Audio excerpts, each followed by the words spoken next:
baby. I am heading out on Tuesday to Cape Hatteras for 5 days and Assateague National Seashore for 2. This is my first trip of the summer, and I made a whole bunch of fixes. I painted. I had sprayed everything with paint before, and it didn't hold up well because when you spray it, you have to water down the paint, and then, like, if anything got on it and you tried to wipe it off, it just was stuck in the paint. So I painted. I had to build this cover for where the heater is because bear loved to crawl under the seat past the heater to get to the cab if he was ever in the van alone. He has serious separation anxiety. You can see why I spoil him rotten. I built a floor for the shower. I had this black and white check suction cup mat, figuring that it would be just enough to keep your feet from feeling wet if you had to use the bathroom after a shower. But 8 hours later, my feet would still get wet because it trapped the water. So I decided I'd make a teak floor. Now, finding teak wood was next to impossible. And if I was able to find it, it would have cost me like twice as much as the mat that I found on Amazon. So I bought this mat on Amazon that was 20 by 20. It needed to be cut down to like 19 by 15 3/4 or something. So I cut it down. It looks beautiful. I'm very excited that my feet won't be soggy. The other big thing that I did was, a little thing that I did is for my sink. It's the one place where water was totally wasted. The minute you turn it on, it just gushes out. And washing dishes, I probably did use 4 gallons just to wash a couple dishes. So I got this one that rotates a little bit, and it also has 3 different speeds, and it supposedly mixes air with the water, which is what my shower head does. And that's a great saver of water. I don't think this one does though, because the way the water comes out, you don't have that feeling of air. Then the other thing I did, I got rid of my backboard. The reason I did that was it shortened the space, the feel, the openness of the van. I had to have more pillows to cover it, which meant that when I slept at night, there was like too many pillows. And I actually one night kicked on the inverter with my foot. So when I woke up in the morning, I was like really low on power because that thing eats up a lot of power, especially since I also fell asleep with the Wii Boost on, which also eats up a lot of power. And I had a extra refrigerator freezer, which was the other thing I got, which I love. It means I wanted to go to a grocery store at all, even for a month-long trip, because I can fill the freezer side with the stuff.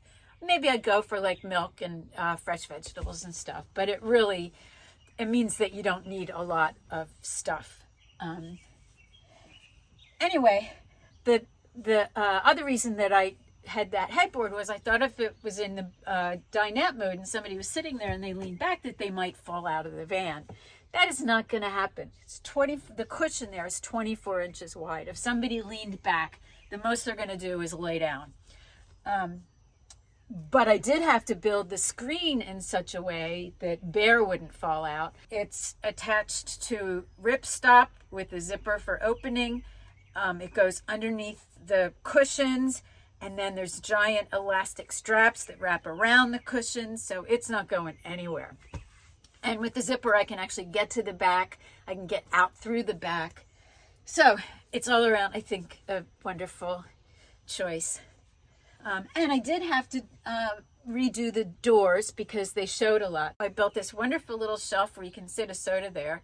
Unfortunately, because the bug screen is there and I didn't make the zippers go all the way up the side, which I should have done. But anyway, whatever, you do what you can.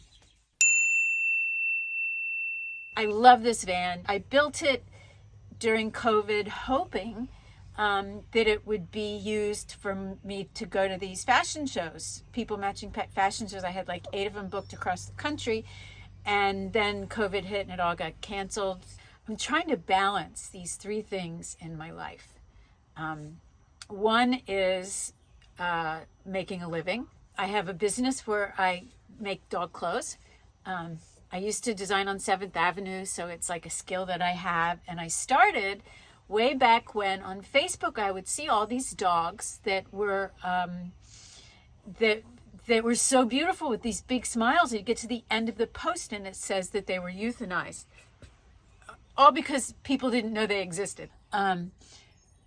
So I designed a cute little line of t-shirts and hoodies. I hooked up with 2 professional photographers and we went into the shelters and took basically doggy headshots to help them get adopted, because the ones that they were using were terrible. I mean, Wolfie and Bear, both of their headshots just looked like they were blurry. They were awful.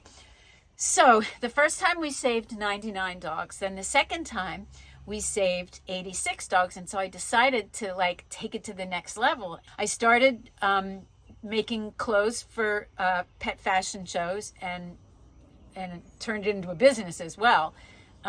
We went to Le Chien and there was like, we sold the place out, $100 a ticket, and I believe there were close to 1,000 seats in the house. It was just the most incredible experience. And then we did some for another little rescue, and then I decided that I'd like make it bigger and come back east where there were more show opportunities and where I could travel from state to state. And I had this whole sort of thing planned. So when COVID hit, building the van was even better for that, because I could then like travel and do these shows. And I am doing a show in October 28th on Long Island for Yorkie 911. And that should be really fun. And I'm going to video the whole process of that, of the designing it and going to it. We're going to have some other little like promotional events where the dogs are having a slumber party, going to out for dinner, you know, stuff like that. Fun content for Instagram and for the doggy world. And I'll probably make a video here as well. So that is one thing, all that doggy stuff, all that design stuff. So then the other thing is the writing, which is one of the directions I went in. And I generally write screenplays. I've written a couple books as well, but the screenplays are where my heart and soul are. But I couldn't like build this business and do all this designing and find another 110% to put it into writing. So, you know, I've been writing the whole time, but I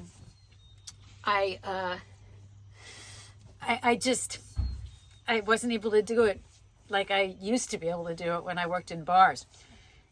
So, but now I have this screenplay that I started after COVID. I got, between COVID and Trump and the lies and the hypocrisy and the sheer insanity of people losing their integrity, of people believing things, not taking the time to find out what's true and just to believe stuff and to turn on news stations because it's going to tell them what they want to hear.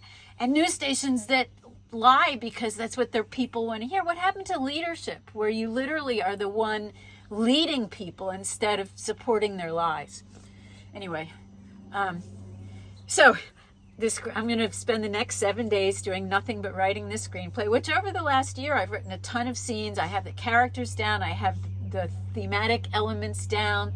I have the location. I've done so much research and so much like writing, but I couldn't get the ending because the ending I knew where it had to go. I just didn't know how to get there. And I figured out how to get there. I'm very excited to start.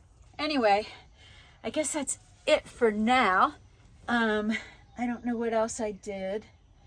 I'm very excited.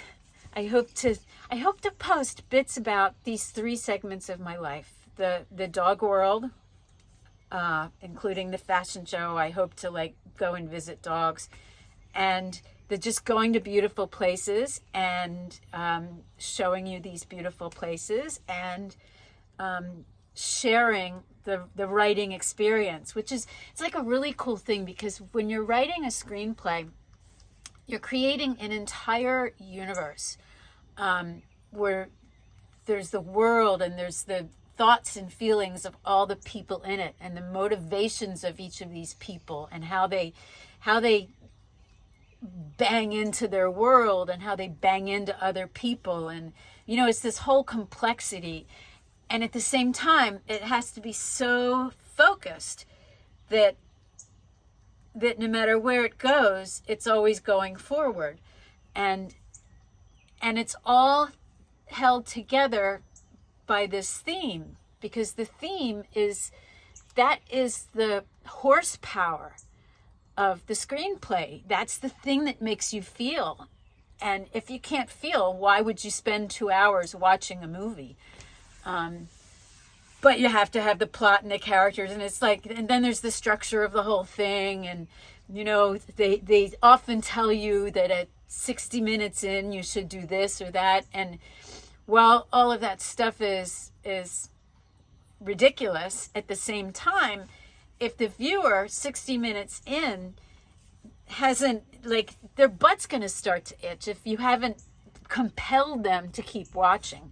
So the whole job of the writer is to get people to keep watching and wondering and guessing and anticipating and feeling happy and sad and angry and frustrated and just warm. Just you can see it's a huge thing, but it's really fun. Like when I was an actor, my favorite thing about acting was getting the script and pulling out the little puzzle pieces that the writer had planted in it, to tell the actor who the character was.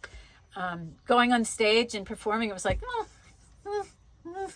and certainly going on a set, like you think about it, I would go on commercial sets where you had to be there at the crack of dawn and you'd be there all day, and you literally were sitting and waiting 99% of the time. It was harsh, but I like to be active. One of the other things is like I'm retiring in August. And like over this winter, because like it's not like California winters where the weather is so temperate you can continue to do everything. In East Coast winters, you don't go out, you don't exercise as much, it's cold. So, and just getting older, you start to feel like different things happening, like I needed to figure out a way to have exercise in my life consistently, and I really don't like to exercise. I don't like to run.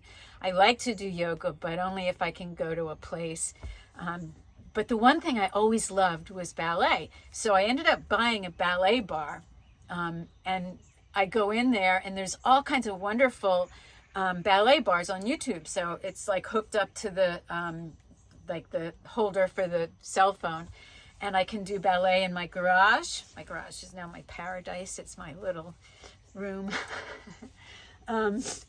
and joyfully enjoy exercising. So you know what? You just have to get the pieces of your life to suit the needs of your life, because when you can get it all working, it's just easier and more pleasant, and you have the ability for more joy, which, as my van says, joy. All right, now I'm gonna turn this off and go and make it into a video.